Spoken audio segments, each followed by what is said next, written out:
shogirdlarimiz mana bir-birlariga qo'yishdi. Mana bambuk shisha bankalar bilan lechebniy qilinadi bu.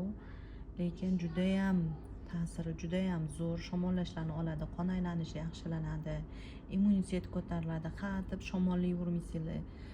O'pkadagi balg'amlarni chiqarib beradi, lekin foydasi juda ham katta.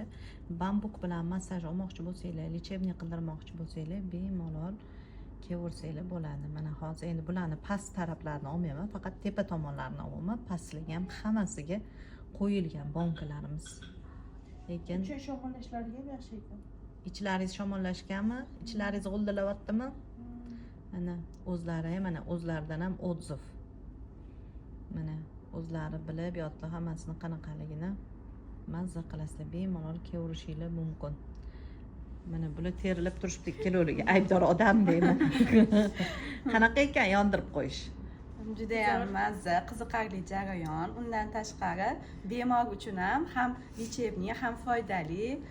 Shamollashlarni oladi. Agar yo'tal, balg'am ko'chishlari qiyin bo'lsa, balg'amlarni yaxshi ko'chirib berar ekan. Komila yoqish oson ekan. Ha. Epladingiz? Amalladim bugun. Birinchi marta qilib ko'rdim. Ustozimga ham katta rahmat aytdim. Shu yoshgacha qilmagan ishimni o'rgatyaptilar. Rahmat. Keladiganlarga tavsiya qilasizlarmi, Xo'jomani? Tavsiya qilamiz. Kelmaganlar armonda qolib ketadi. Rahmat.